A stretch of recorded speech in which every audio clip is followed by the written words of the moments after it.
todos taquicárdicos prácticamente, vamos a tratar de compartir la visión que nosotros tenemos sobre esta gran confusión que existe en los diferentes esquemas terapéuticos que tenemos en la cardiología intervencionista, en la cardiología clínica, y que tenemos que equilibrar frente al riesgo hemorrágico. Ya las exposiciones de hoy fueron repasando muchos de los conceptos que yo tengo acá para transmitirles, pero básicamente el riesgo hemorrágico es uno de los riesgos que más se lleva la vida de pacientes con enfermedad cardiovascular.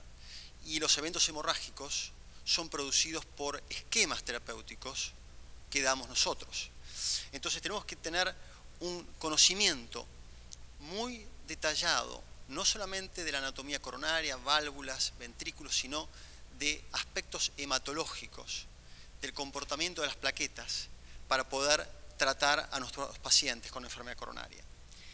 Existe un equilibrio muy estrecho en las plaquetas cuando están en un estado pasivo. Las plaquetas tienen poca interacción con el endotelio cuando el endotelio está liberando drogas y citoquinas que están aquietando estas plaquetas. Pero cuando ocurre una injuria endotelial, las plaquetas cambian su morfología, comienza el fenómeno de adhesión, seguido por la activación plaquetaria con expresión de receptores que van a hacer que esas plaquetas se unan entre sí, que liberen varios factores para potenciar mayor captura y reclutamiento de otras plaquetas para llegar a lo que es la agregación plaquetaria.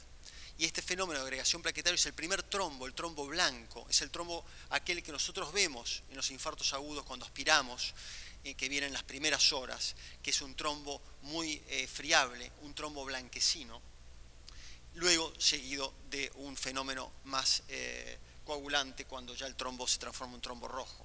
Entonces, en estos tres caminos, los agentes que nosotros contamos actúan en la activación y en la agregación plaquetaria. Aún no hay esquemas que trabajen frente a la inhibición de la adhesión plaquetaria.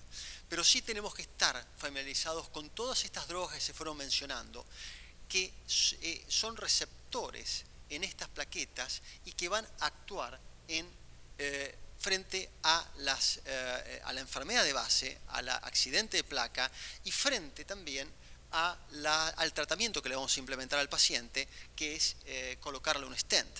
O sea que cuando nosotros estamos implantando un cuerpo extraño, como es un stent coronario, dentro de una arteria coronaria, genera una inflamación local, genera un depósito de fibrina y eso tiene que ser manejado farmacológicamente para que ese stent no genere complicaciones.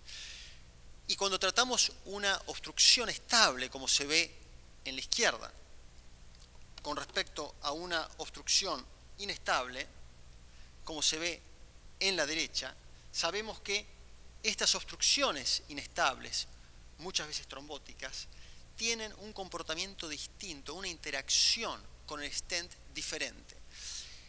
Cuando se implanta un stent en una placa aguda, la interacción con el aparato vascular, con el endotelio, es muy distinto. Y esto fue analizado en este estudio por Birmani, en estudios de autopsias, comparando pacientes intervenidos y implantados stents en arterias con una placa aguda frente a placas estables. Y cuando se ve que las placas agudas tienen mayor proporción de signos de trombosis con respecto a las placas estables. Las placas estables generan mayor hiperplasia miointimal y por eso tienen mayor restenosis las placas estables que las placas agudas. Los strats están más descubiertos en las placas inestables, mayor depósito de fibrina en las placas inestables y mayor inflamación. Es por eso que todos los tratamientos antiagregantes y anticoagulantes tienen que ser más potentes frente a pacientes agudos que frente a pacientes estables.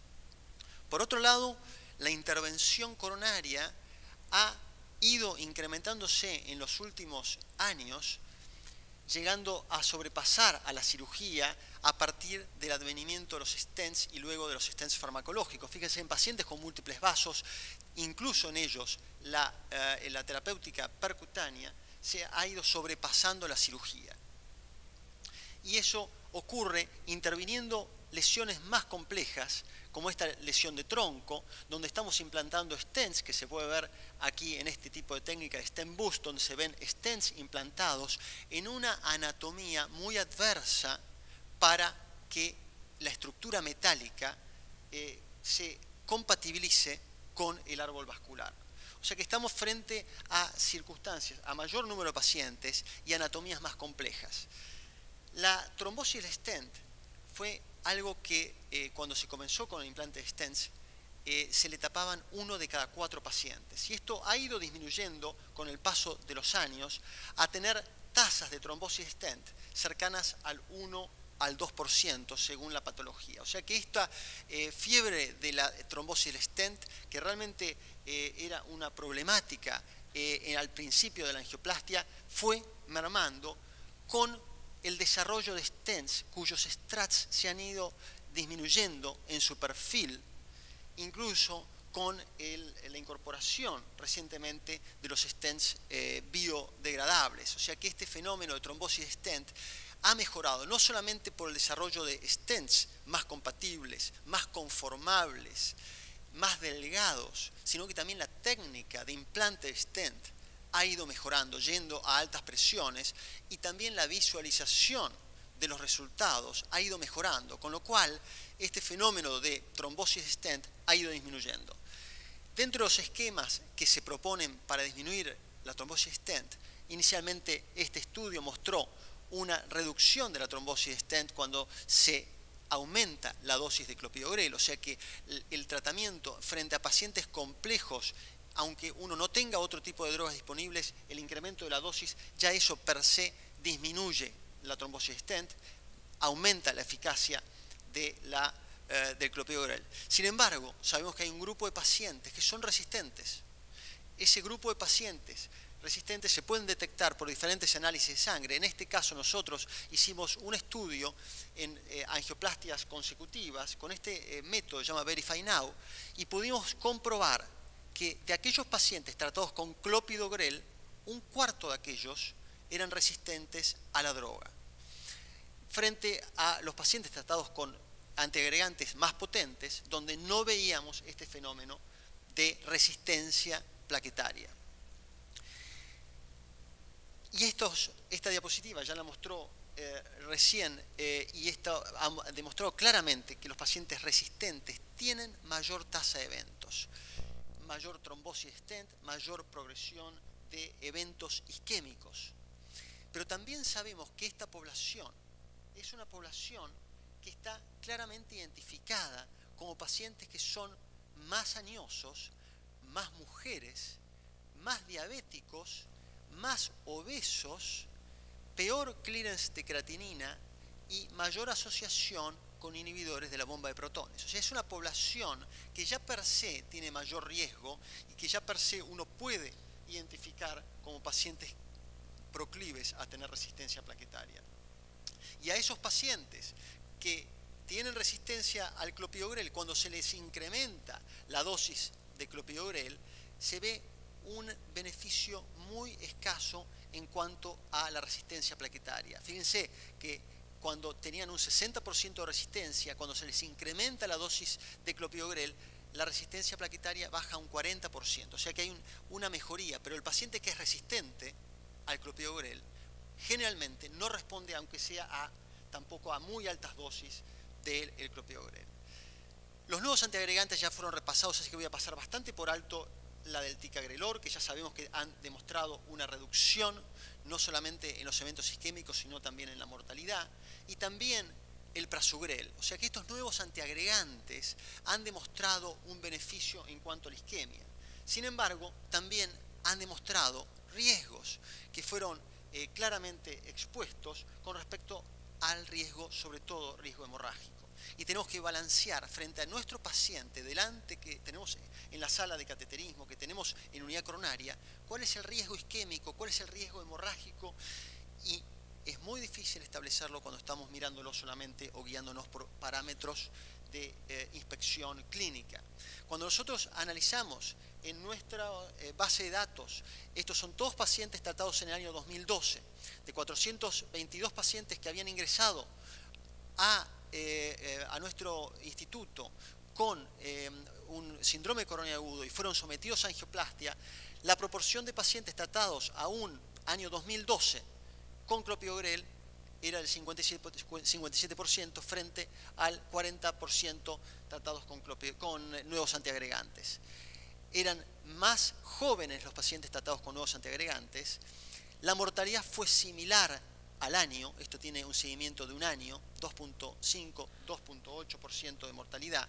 Sin embargo, la tasa de infarto fue mayor en los pacientes tratados con clopidogrel. O sea que en el mundo real es cierto que los pacientes tratados con clopidogrel tienen mayor tasa de infarto. Lógicamente este es un estudio que está proclive a muchos sesgos porque es una población más añosa, una población que puede tener contraindicaciones de los nuevos antiagregantes. Pero sí claramente vemos que los pacientes, este grupo de pacientes tratados con clopidogrel tiene mayor tasa de infarto con respecto a los tratados con nuevos antiagregantes. Ahora, cuando vemos la hemorragia, eso sí fue muy claro. Fíjense, 3% sangrado menor, 12% en los pacientes con nuevos antiagregantes. Mayormente prasugrel, una proporción chica de pacientes con ticagrelor. Entonces, la hemorragia es mayor. La hemorragia mayor, que es la que más nos preocupa, fue ligeramente mayor. Esta es una muestra muy chica, pero sí cuando vemos el riesgo de hemorragia global, vemos que los pacientes con nuevos antiagregantes en el mundo real tienen mayor riesgo de hemorragia. Y esto se ve muy claro en este estudio, donde se ve que cuando se les mide agregación plaquetaria a los pacientes, y se ve que estos son la medición de agregación plaquetaria, cuando la agregación plaquetaria es muy alta, hay un riesgo hemorrágico muy elevado. Y cuando la agregación plaquetaria es baja, el riesgo isquémico se ve. Esto se parece mucho al riesgo hemorrágico de los pacientes tratados con síndrome y el riesgo de eventos cardioembólicos. Básicamente hay una curva en U donde se ve que los pacientes que tienen menos efecto tienen más riesgo isquémico. Y esto claramente ya fue también demostrado en esta diapositiva, donde se ve que los pacientes que tienen hemorragia tienen mayor mortalidad. Estamos hablando de mortalidad no solamente intrahospitalaria, sino en el seguimiento. Por eso es que tenemos hoy muy fácilmente la posibilidad de evaluar el riesgo hemorrágico con estos esquemas que están fácilmente en internet, donde uno en la cama del paciente puede determinar cuál es el riesgo de hemorragia con este tipo de scores. Y también hemos aprendido grupos de pacientes, como son pacientes con accidente cerebrovascular previo, pacientes añosos y pacientes con bajo peso, que estos pacientes tienen un riesgo hemorrágico mayor. Y son pacientes que cuidadosamente tenemos que tratar seguramente con antiagregantes menos potentes. Cuando nosotros analizamos en la población del Instituto Cardiovascular de Buenos Aires cuáles eran los predictores de hemorragia, vimos que la edad era un predictor, el clearance de creatinina, pacientes con falla renal, los nuevos antiagregantes y aquellos pacientes con infarto con supradesnivel del ST. Y todos estos factores en el análisis multivariado demostraron mayor riesgo hemorrágico. Volvemos a la base, volvemos a la charla de Jorge en cuanto a disminuir el riesgo hemorrágico. Y esto no solamente pasa por disminuir las drogas o los cócteles anticoagulantes, sino pasa mucho también por el esquema de intervención, por el acceso, donde nosotros también fuimos virando más tardíamente que Uruguay, pero sí en forma muy vigorosa a tener un acceso radial predominante para justamente disminuir el riesgo de las intervenciones en cuanto al riesgo hemorrágico. Pero no solamente el riesgo hemorrágico está en el acceso, sino mayormente, como ven acá, los diferentes riesgos, está en el riesgo gastrointestinal. Y por eso los pacientes tratados con nuevos antiagregantes tienen que estar tratados con atenuadores o bloqueantes de la bomba de protones para proteger el aparato gastrointestinal. Y por otro lado tenemos que evaluar el riesgo de isquemia, cuál es el riesgo, y tenemos diferentes scores como el GRACE, donde podemos fácilmente determinar qué paciente está en un riesgo isquémico y merece tratamientos antiagregantes más potentes. Pero rápidamente podemos ver que los pacientes con infarto agudo de miocardio, pacientes con infarto con elevación del ST, son pacientes que en este estudio Tritón han tenido una marcada disminución de eventos. Y estos pacientes nosotros en forma sistemática, ni bien toca el Instituto Cardiovascular la sala de emergencia o incluso cuando tenemos contacto con la ambulancia, tratamos de que ya reciban antiagregantes más potentes. Los pacientes diabéticos son pacientes con mayor tasa de resistencia y mayor enfermedad coronaria, y por eso son pacientes que tienen un impacto mayor de los nuevos antiagregantes. En nuestro grupo de pacientes, aquellos que tenían una baja grado de eficacia con el clopidogrel, cuando los rotamos a prasugrel, todos aquellos se convirtieron en pacientes respondedores. Y si bien este tipo de estudio es muy costoso, lo hacemos selectivamente en cierto grupo de pacientes, si bien es un estudio que se puede hacer en forma sencilla para poder tratar este tipo de pacientes. Fíjense esta DA diagonal, pacientes con enfermedad con vasos muy delgados, el calibre de esta arteria de 2 milímetros distal a la bifurcación, y cómo queda después con stents en técnicas de doble stent, son tratamientos que necesitan tratamientos antiagregantes más potentes por el tiempo que nosotros juzguemos clínicamente que está en riesgo el paciente. Y por eso tenemos que utilizar, frente a toda esta invasión de estudios mayormente gatillados por la industria, tenemos que nosotros permanecer indemnes y tratar de utilizar el juicio clínico para poder utilizar las innovaciones tecnológicas, la farmacología intervencionista, pero siempre con el juicio clínico, tratando de mejorarle el riesgo cardiovascular a nuestro paciente. Muchas gracias.